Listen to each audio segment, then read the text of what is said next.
And Sarah, would you just start the yeah.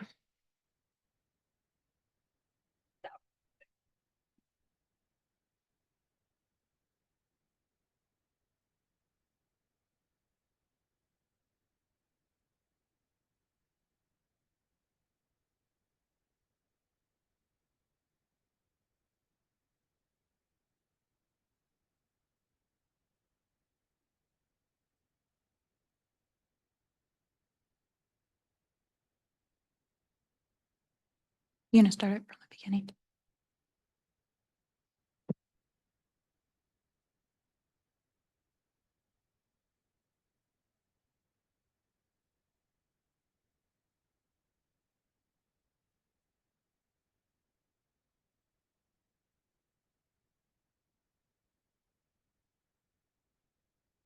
Thank you. Okay, we're going to get started. I apologize for everybody here in the room. I'm going to be looking ahead at the screen in front of me. So I'll, hopefully y'all can hear me, everybody online and in person. My name is Haley Campbell. I'm the senior planner for this project and the project manager. Tonight, we're going to be discussing the annexation code amendments, and this is a 20-minute presentation, and we'll have 20 to 30 minutes after the presentation for Q&A. So please hold all questions until the end. For everybody here in the room, if you haven't, please filled out a request to speak form, just because there are a few people here in the room who would likely like to speak, just so everybody doesn't rush up here to the podium at once. For everybody online, if you would like to speak, please use the raise hand function that's at the bottom of your screen. If you hover down there in the middle, there is a raise hand function. You just click that, and my assistant will call on you one at a time to come up and speak. For everybody in the room, you push the button in front of you and the microphone to make sure your microphone is on to speak. And then also for everybody online, my assistant will unmute you after you've raised your hand to speak. Next slide, please, Sarah. So why is Springfield amending the annexation section of the development code? This project would amend the annexation section of the Springfield Development Code in an effort to enable efficient, timely review that aligns with state law. The amendments will clarify the application and initiation types. It amends Springfield Development Code 5.7.125 for initiation method requirements and application requirements to clarify what documents are required for the various annexation applications. It improves efficiency and timeliness for staff and officials to process applications and make a decision. By changing Springfield Development Code 5.7.115 review to provide an option where an annexation does not require but may go to a public hearing. And it removes redundant terms in Springfield Development Code 5.7.113 and addresses appropriate processes in Springfield Development Code 5.7.115. Next slide. What is annexation? Annexation is the process by which properties outside the city limits become incorporated into the city and thus can receive city services. The Springfield City Council makes the decision whether to approve an annexation request. If approved, the UF10 Urbanizable Fringe Overlay District no longer applies. For example, if your property is currently zoned RF1 UF10, or for low-density residential, once annexed, it will be zoned R1. Some service providers also change upon annexation.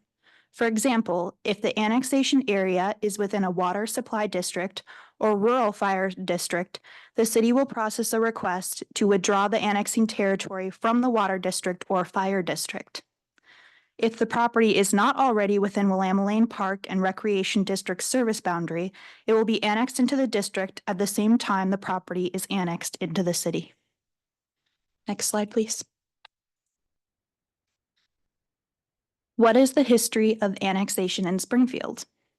From 1864 to 1960, the city did not expand beyond the area bounded by Main Street, Q Street, 28th Street, and Kelly Butte. In 1960, Springfield annexed Thurston to the east. The area had no paved streets, sewers, or storm drains. The 1960 annexation was appealed. The court found that it was reasonable given the pressure for new home sites, sewers, and police protection. During the 1970s, another spurt of annexations added another 2 square miles. Springfield has not actively annexed property since the 1970s. Annexation was and is driven by property owners' requests to be included within the city limits and where the minimum level of services can be provided. Next slide, please. But who approves annexations in Springfield? The Lane County Boundary Commission was created by the Oregon Legislature in 1969 and was governed by Oregon Revised Statutes 199, which approved annexations previously. The Boundary Commission was abolished in 2008 due to the passing of Senate Bill 417, which required the city to take on the responsibilities of the Boundary Commission. The city's role prior to Senate Bill 417 was to determine if services could be extended, request council adoption of a resolution to support the annexation, and deliver to the commission the documentation used by the council for the recommendation. The Boundary Commission's job was to validate all signatures on forms, confirm the electors, review the legal description, prepare legal notices, prepare the staff report in response to legislative criteria of approval and the Metro Plan policies, and staff the Boundary Commission public hearings. Following approval, they would provide the notice.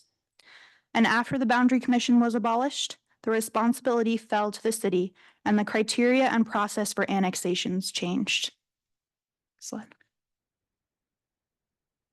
What changed from the Boundary Commission to the city processing annexations? The main differences between the Boundary Commission and the City Council annexations include: under the Boundary Commission rules, ORS Chapter 199, non-contiguous annexations were permitted, whereas ORS Chapter 222 does not allow non-contiguous annexations. Boundary Commission approval was required if water or sanitary sewer was extended outside the city limits of the service provider, also known as an extraterritorial extension. ORS 222 recognizes extraterritorial extension for purposes of health hazard remediation. The existing code for health hazard extraterritorial extension of services is not subject to change with these code amendments. ORS 199 allowed for approval of some annexations within 25 days of submittal without a public hearing. ORS 222 allows for annexations within 25 days of submittal and without a public hearing. ORS 222 allows for annexations without a public hearing when they are initiated as owner consent. Next slide. The first topic of these code amendments clarifies the three types of initiation methods for annexation: owner consent, triple majority, and double majority in the code. To understand the differences between the types, consider that an owner consent annexation is when all of the owners and not less than half of the electors consent to an annexation. A triple majority is when more than half the owners, who also own more than half the land in the contiguous area and represent more than half of the assessed value of the property, consent to the annexation. A double majority is when a majority of the electors and owners of more than half the land consent to the annexation. Note that City Council may initiate annexation of public right-of-way or other public land contiguous to the city limits by resolution. Next slide. Topic 2 covers Springfield Development Code 5.7.115 Annexation Review. This section was amended by adding an owner consent initiated annexation, which does not require a public hearing, unless council chooses to defer action until after holding a public hearing, including a review process for double majority and triple majority annexation applications. And for consistency and clarity, move the recommendation to City Council and appeals process to this section as they are part of the review process. Next slide. On the topic of public hearings, there is a difference between the current code requirements and the minimum state requirements for public hearings. In the current code, practically everything goes to a public hearing because nothing meets the exception in the code. The code requires a City Council public hearing for annexations with an exception in one narrow context: a single lot or parcel adjacent to the city limits and city services and not dividable by partition or subdivision. The reduction in minimum lot sizes changes made during previous phases of the Development Code Update project make the clause not dividable by partition or subdivision less applicable than before. The minimum state requirements for hearings, on the other hand, require a public hearing for double majority and triple majority annexations. No public hearing is required for owner consent initiated annexations. Note that the proposed legislative code, although not required by state law, includes an option for council to call for a public hearing for owner consent initiated annexations. So we're seeking feedback on the public hearing options so that no hearing would be required for owner consent initiated annexation with a failing septic on a small lot. This exception would apply when the property is on a single lot or parcel less than 10,000 square feet with a failing septic and in the R1 district. After reviewing annexations submitted to the city during 2023 to 2024, only one application met these criteria, but it was not an owner consent initiated annexation. We are also seeking feedback on another option to the exception, which would be no hearing for owner consent initiated annexations unless the property includes natural resources or natural hazards. Certain areas and districts could impede a property from being adequately served by water, sewer, stormwater drainage, or streets at the time that development is complete. The city could require a public hearing for owner consent initiated annexations when 1, the property is in the Hillside Overlay District. 2, the property is in the Floodplain Overlay District. 3, the property includes a water quality limited watercourse. Or 4, the property has a locally significant wetland or riparian area. Half of the annexation applications submitted to the city during 2023 to 2024 included natural resource areas with natural hazards. The 2 owner consent annexations did not include natural resources or areas with natural hazards, so would not have required a public hearing. Topic 3 is about Springfield Development Code 5.7.125 annexation initiation and application submittal. This section was amended by breaking down the initiation method and application requirements by application type pursuant to either owner consent, double majority, or triple majority. Topic 4 is about the public hearing requirements in Springfield Development Code 5.7.130.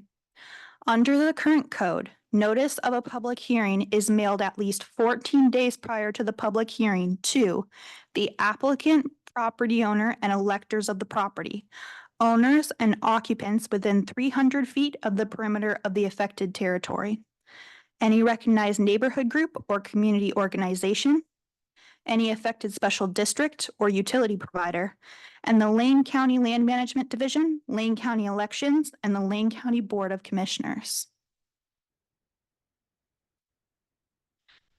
So we are also seeking feedback on public hearing notices to meet the minimum required by state law or an alternative.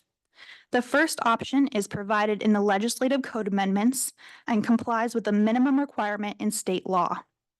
According to ORS 197.7972, a local quasi-judicial land use hearing requires that notice of the hearing is provided to the applicant and to owners of property within 100 feet of the subject property to be annexed, where the property is wholly or in part within an urban growth boundary.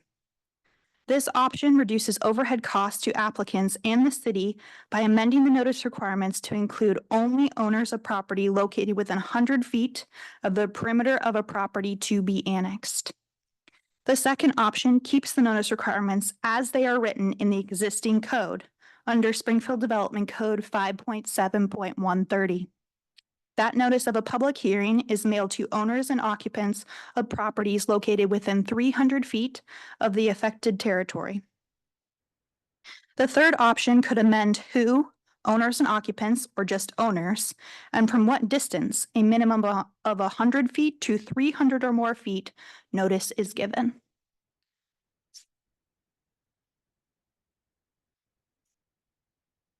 But what standards were not changed in these code amendments? The criteria for approval in Springfield Development Code 5.7.140, the zoning section in 5.7.150. Unincorporated land within the UGB is distinguished from land within the city limits by the addition of the Urban Fringe Overlay District, or UF10. The UF10 overlay district will continue to cease to apply, and the current zoning will apply when annexation approval is granted. And the last is that annexation is voluntary.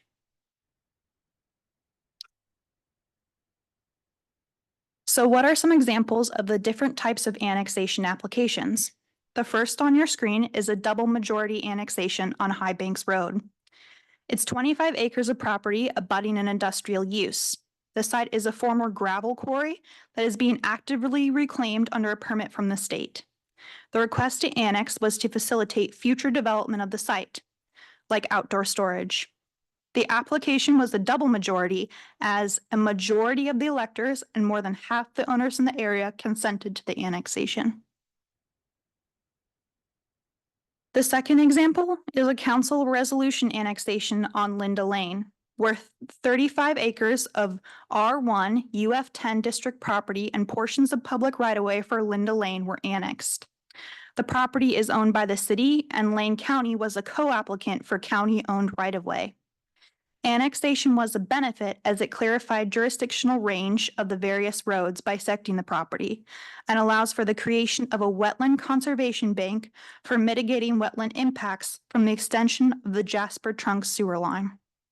The City Council, by resolution, may initiate annexation of public right-of-way or other public land contiguous to the city limits. The last example is an owner consent initiated annexation where the applicant was proposing to annex 0.86 acres of residential property and a 45-foot wide by 213-foot long segment of Kinsley Avenue public right-of-way. The Mountain Vale subdivision, the lots to the west in the picture, extended the sewer line and included a stub to the front of the property. The applicant requested annexation to facilitate connection of the existing house to the sanitary sewer. Under the proposed code, a property owner may not need to pay for notice of a public hearing to annex their property to the city limits if a public hearing is not required. Okay. We will now like to revisit the draft code and open the floor up to the public for feedback as well as questions. I'm going to stay on this screen for just a minute. As I mentioned at the beginning of this presentation, my name is Haley Campbell. I'm a senior planner at the City of Springfield. If you have any questions or comments, please reach out to me via email or phone. The other place where you can view all of the project documents, this recording and other previous recordings, the draft code, hear about future public hearing dates and times, and the Zoom links can be found on our website on springfieldoregonspeaks.org. That is on the screen shown. And if you are looking specifically for this project page, it is on the right-hand side of that page in the middle, shown on the screen. So we're going to stop sharing in a second, and then we're going to open this up for questions from the audience. And I'm going to have whoever would like to speak to come up one at a time and use the microphone here. And I'll step back and give you guys a second to provide your commentary. Hi, would Meg Watson come up, please? And then when you get to the microphone, you can sit down and then press the green bar, press it down so that this is green. And so everybody can hear you. Thank you. Please state your name and your address. Hi, my name is Meg Watson. My address is 3310 Oriole Street, Springfield. I have quite a few questions that I will pose. I know they won't be answered in this hearing, but I will follow up with an email as well. First question is, I'm curious when the plans to amend annexation began. It seems very aptly timed with a recent show of solidarity from the Pheasant and Rallywood neighborhoods regarding a recent annexation decision. Not to mention that photos of that land are used in this presentation. So I'd love to know when plans for this began. I'm also curious what effect House Bill 4063 is going to have on additional public opportunities. I know in the meeting a couple weeks ago, the committee made kind of an offhand comment about, well, the public can always make their comments known during the development phase. House Bill 4063, to my understanding, based off what was stated by, forget the gentleman's name, but Tom Seaver's superior, actually removes that as part of middle housing laws. So there will be no public hearing during development process for land once it's been annexed into the city. I'm also very curious about this option 3 that was presented here, or which didn't really have any context to it. I would prefer to see changes to the annexation process in the opposite direction that is being indicated with this proposal. I'd like to see an expansion of those requirements. I'd like to see the removal of the quasi-judicial decision-making. I'd like to see a requirement for development plans to be considered. And then I'd like to see a representative from the urban growth boundary affected be part of the decision-making.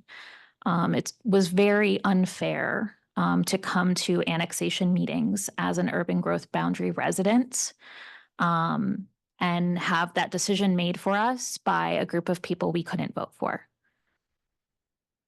I'd also like to propose that annexation requests require public hearing if it adjoins 2 or more additional urban growth boundary plots. So I am supportive of owner consent initiation for failed septic, as was shown in the third example. That makes a lot of sense to me.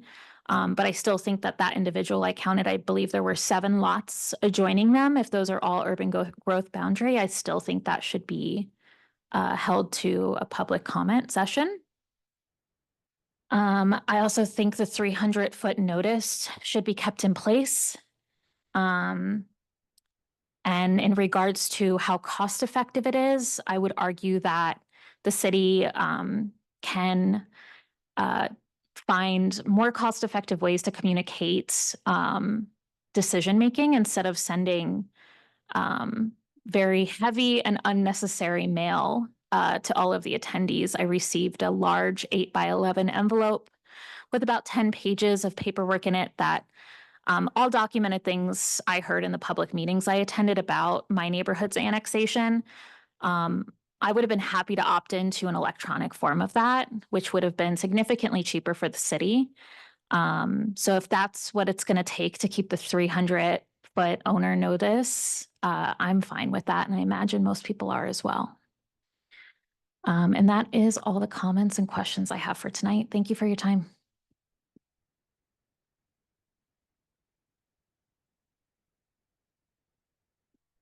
Hi, would Aaliyah? Oh, I'll see if I can address some of the questions real quick, just to provide a little bit of clarification. So again, Haley Campbell, Senior Planner for this project and Project Manager. I know that this annexation code project seems very fortuitous, and the timing in regards to other annexations that have received quite a bit of notoriety in the public. But these code amendments, the process to start them is quite extensive. We started reviewing the annexation code last fall. And it's only now that we are taking it to the public for this public notice, public adoption process. And again, this is just the initial phase of requesting public comment. These annexation code amendments have to go through the Planning Commission and the City Council, and they will not be adopted likely until this winter.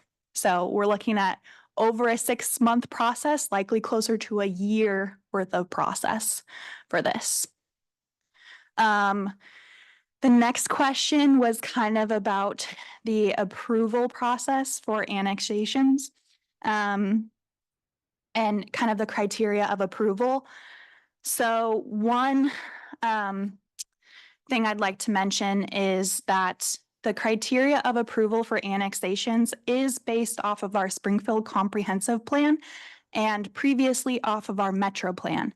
Now, the Springfield Comprehensive Plan urbanization element replaced the Metro Plan when it was adopted in 2011. And the criteria of approval is keeping in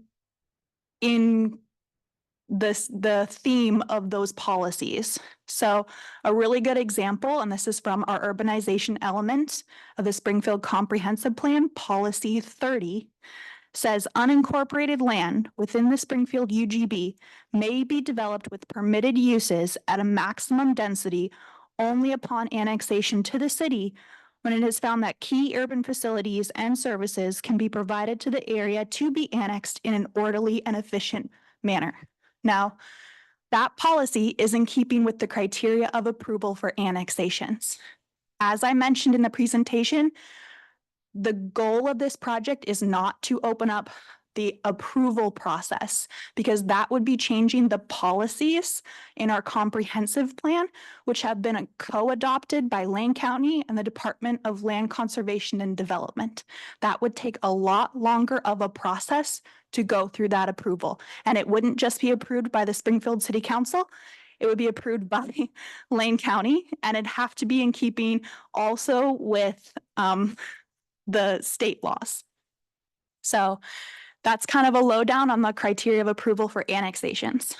Kind of another last statement that was made earlier was about the mail out process for annexations after we provide notice. So anybody who testifies at a public hearing, we are required in our code, in our development code, along with state law, to provide notice to anybody who has testified at a public hearing, and it must be mailed to them. We are not allowed to send it to them via email. Just wanted to clarify that as well. Next comment. Would Aaliyah Abeta? I'm sorry, I didn't pronounce your name probably correctly. Please state your name and your address. Aaliyah Abeta, 3120 Oriole Street. So I am opposed to the changes for the owner consent applications with the point of development. That is a lot of what I think has caused consternation for our neighborhood. And I'll use the Game Farm Road annexation as an example for those listening. That annexation is for the point of development. And while it met the criteria for annexation, ultimately what is going to happen is it is going to be built on. And it is being looked at to have 20 to 27 multi-story duplexes between two one-story neighborhoods with traffic impacts to hundreds of residents. Overall, that is concerning.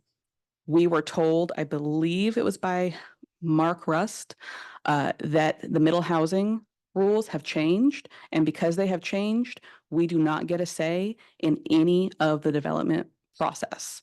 I believe it was also Michelle Weber asked if it could be escalated during the city council hearing, if it could be escalated to be something so they could have some say in the development, and it cannot happen. So the public hearing for the annexation on owner consent annexations, that's the only time the public gets to get heard. So our problem to start with is none of the city councilors that vote on this represent us. So it's already kind of a stacked deck. Then you have the quasi-judicial part of it.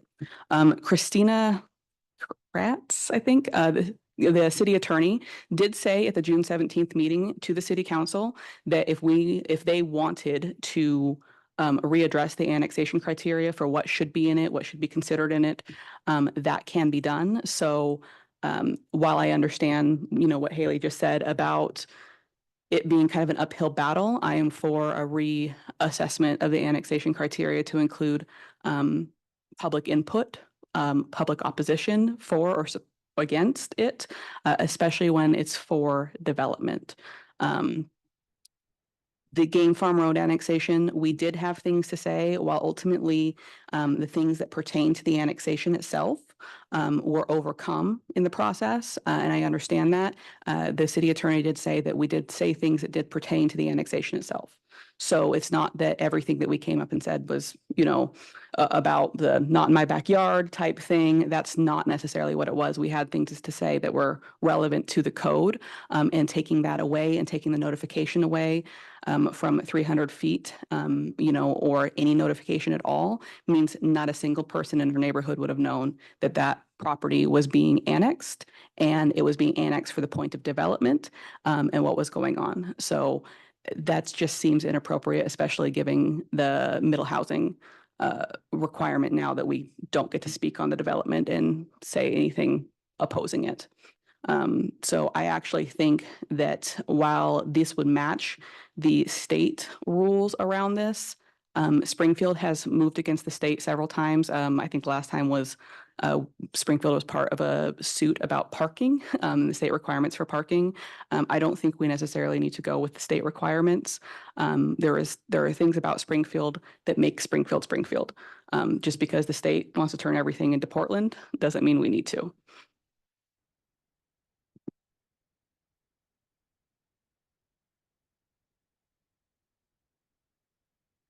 Lots of up and downs today. I'm going to be busy. I just want to clarify one point, and then I mentioned in the earlier presentation that under the current code, we do allow that there is an exception to owner consent initiated public hearings when the lot is not dividable by a partition or subdivision.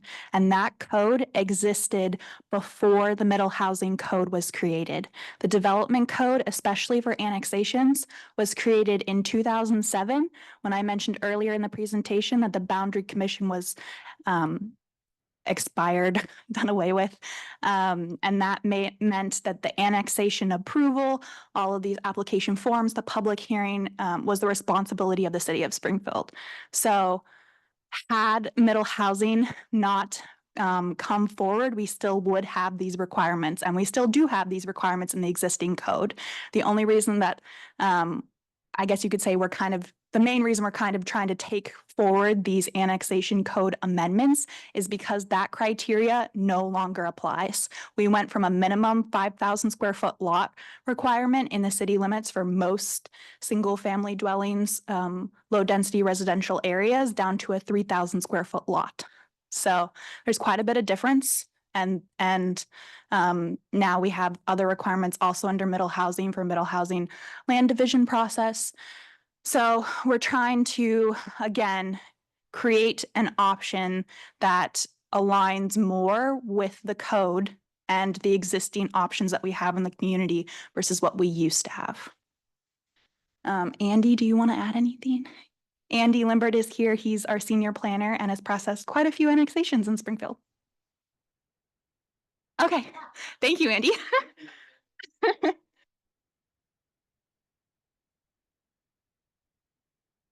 And would Walt Weisscheidel come up?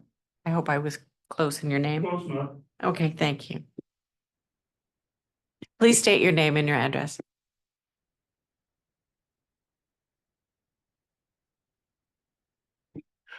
Walt Weishdale, 1027 Don Dia. I just want to know if this means Springfield can annex my neighborhood without anybody's authorization. Because the only thing Springfield's ever done for me was take over Willamette Water Company that supplied our water, and then they charged everybody for the piping that was already paid for and installed.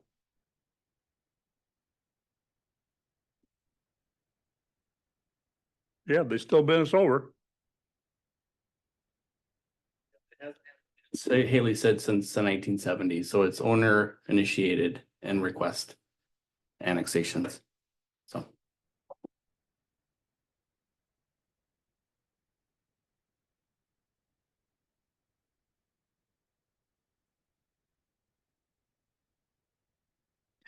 Is there anyone else in the room that would like to speak?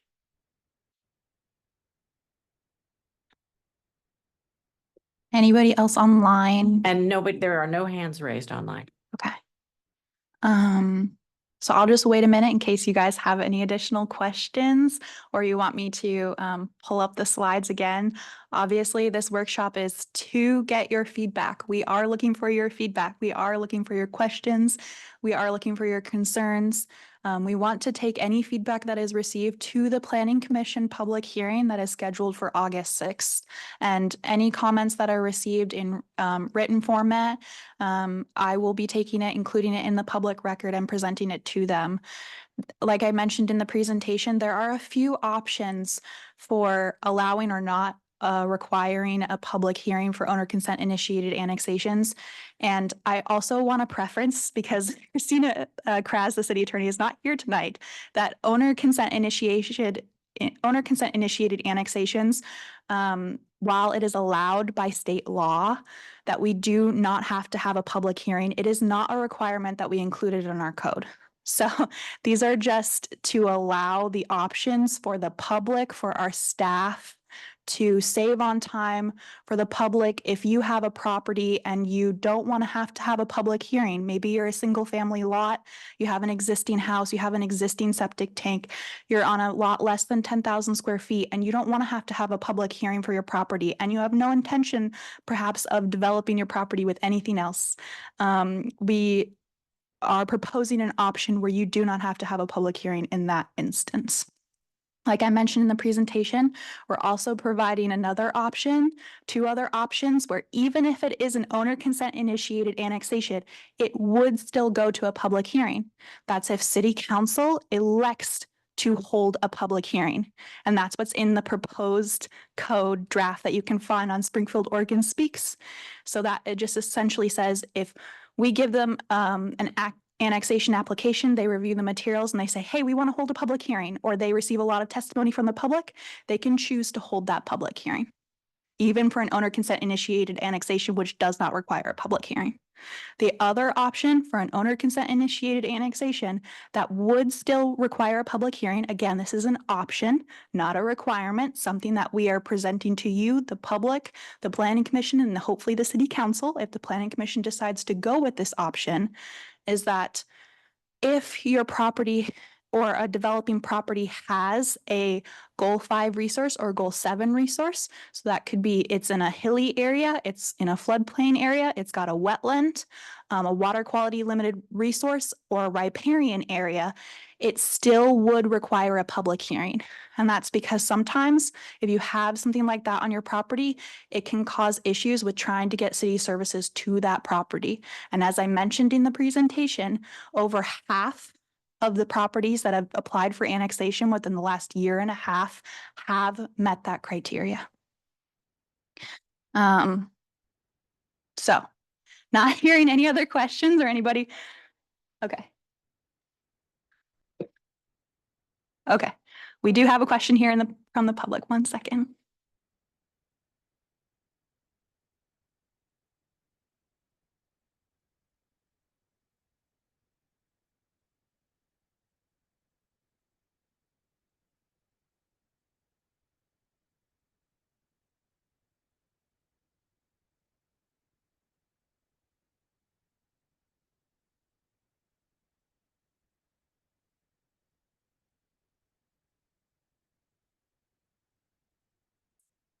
Aaliyah Abeda again, 3120 Oriole Street. So a couple follow-up questions.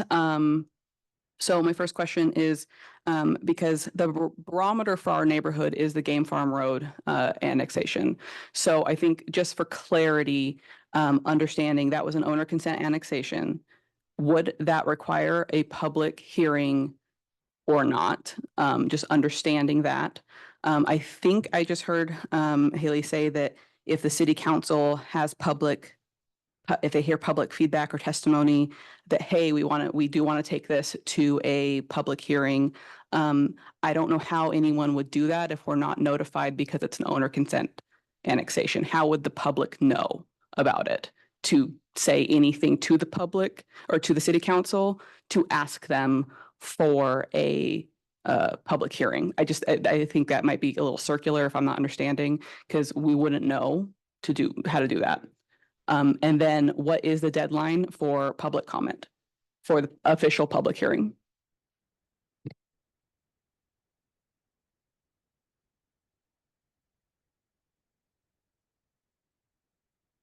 Okay, Alea, I apologize. I'm not sure if I heard all those questions. Um, so from my understanding, you were asking about if the game farm property was an owner consent annexation. I can't really comment on if that was. Yeah, whether it would qualify. It wouldn't qualify now under the current criteria because like I mentioned in the presentation, the current code says not dividable by a partition or subdivision. So there probably could be a way for them under the current code to divide it. So it wouldn't meet the owner consent initiated annexation requirements. I can't comment on properties in the future if they would meet that criteria or not. And I guess your other question was about how you would receive notice if there was no public hearing. Can't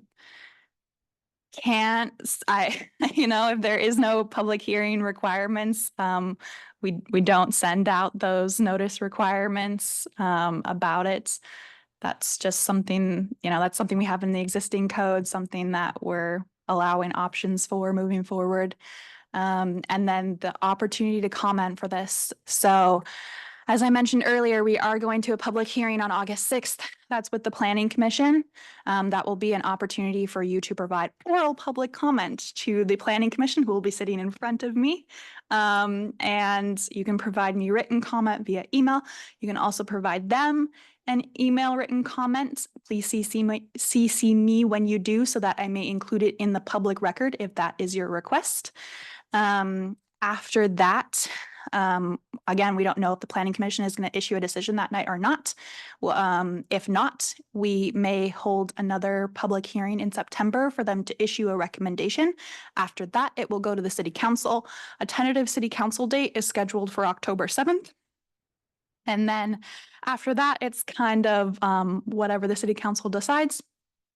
But we're hoping that these code amendments can be adopted by the end of this year. So like I mentioned, this is a long process. This is a marathon, not a race. We started these code amendments or looking into these code amendments last winter. So about a year since we started looking into this. Are we potentially going to have some additional code amendments? And like I mentioned earlier, just because I want to segue, the last time we changed the development code for annexations was in 2007, when Springfield was given the rights to process annexation applications. Raleigh McClatchy? Yeah. Okay, thank you. Would you please state your name and your address, please?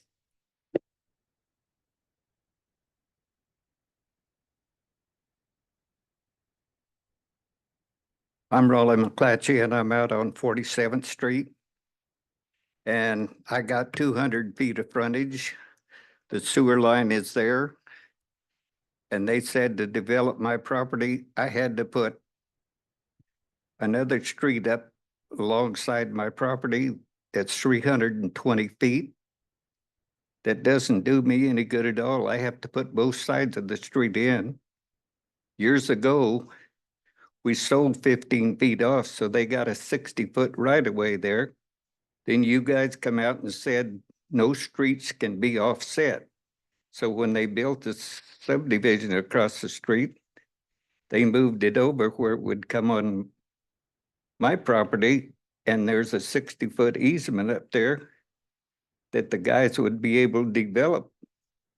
But even if it done me good, why should I put the whole street in? If I put a street at all, it should be just my side half, not both sides. That's what I was wondering about. I have 2 building lots, but only one septic system. So I had a house there, I had to tear it down because I didn't have a drain field for it. And I would like to put another house in there, and the city's available, but I have 5 lots. And it has nothing to do with the street up the side of my property. And I wouldn't mind giving up, 50 or 70 feet or something so they could put a crook in the road. but I'm not gonna develop land for the people up the hill that's got 26 acres and I got 1.5 acres. So that's where I'm coming from. And you're not the only one. I'm in Idaho too, having trouble. I just bought a piece of property and I had to go buy a easement across another piece of property because they don't allow access when I'm right there at I got 320 feet frontage on the street, but I have to come in the neighbors and my daughter's drive, and then I had to buy 320 feet across her property to build in there. So I mean, it's that way everywhere, I know, but I've lived 50 years out on 47th Street. I've always had 200 feet of frontage. And when they built all that subdivision, they didn't put a street on my side. I have to put mine in that 200 feet. I had to pay for the water and I had to pay for you guys to bring a sewer by. But I don't feel that I should have to put anything up the hill to help the people that's got 26 acres up there, and it doesn't do me a bit of good. And they're holding the easement, so my neighbor that owns 2 acres on the other side can't build on the street if I put it in. So there's something wrong with all the planning that's going on. I realize the street shouldn't be offset, causes traffic problems.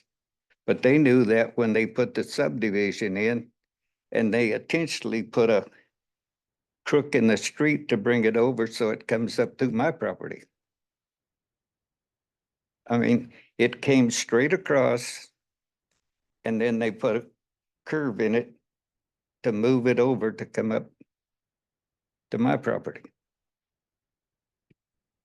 So what kind of deal is that? Thank you.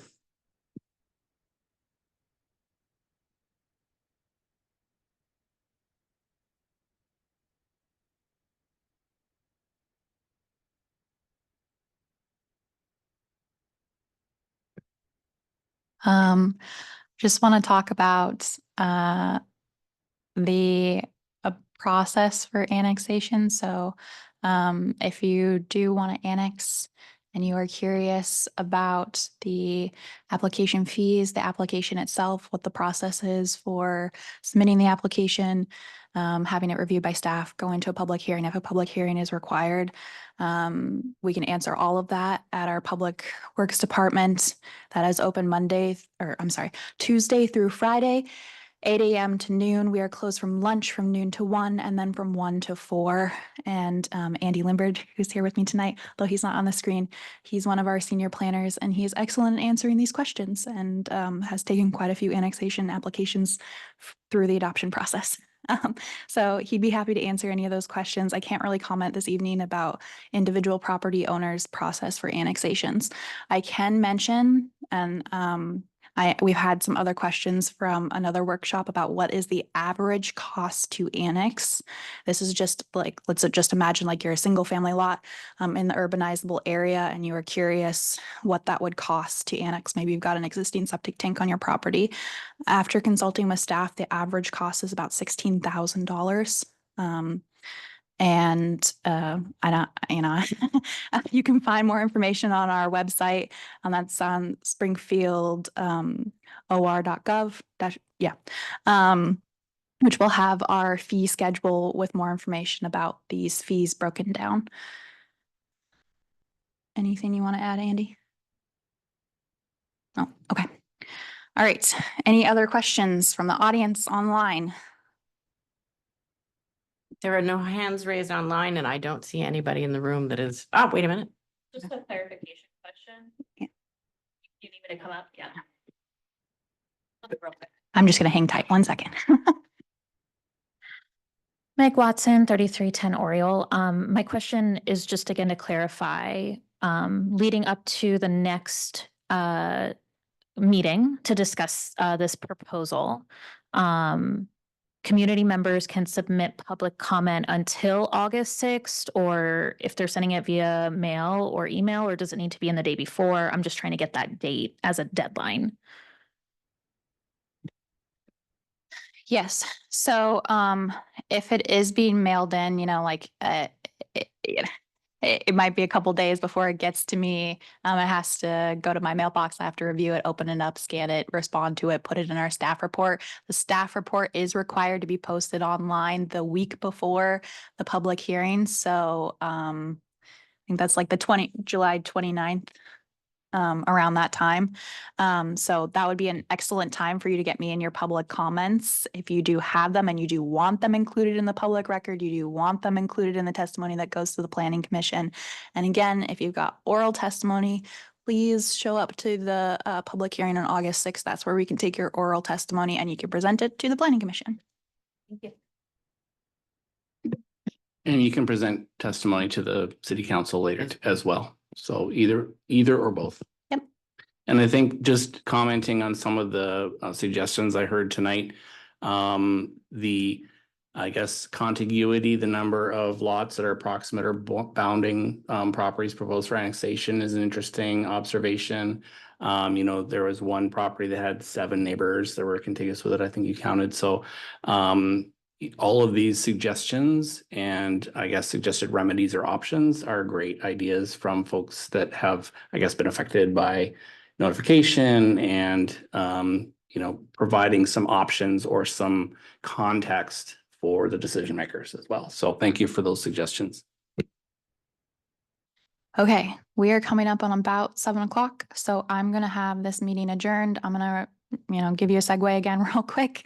So if you would like to learn more about this, please contact me, Haley Campbell. That's my email is H as in hat or home, camp as in bell, camp and bell at springfield-or.gov. It was provided in the notice. If you're here in the room, my card is behind me. You can also reach me at my phone number at the office. That is 541-726-3647. If you have questions, concerns, things like that, I will get back to you as soon as possible. If you would like to review this material, all of the information that I presented tonight is up on our public website, our public outreach platform, springfieldoregonspeaks.org. If you go to that website on the right-hand side, there's a link to our projects, and this is the middle project on that page for annexations. You click on that, and that will provide all of the documentation for this project. And also a way for you to comment. I do read those comments. I do respond to them if I can. If not on the project page itself, I will email you and get back to you. So thank you very much for attending, listening to this. This meeting is recorded, so you can review it at another date. Also, my amazing staff who are here tonight late and answering these questions, making sure everything's done. So we're going to stop the recording, and thank you.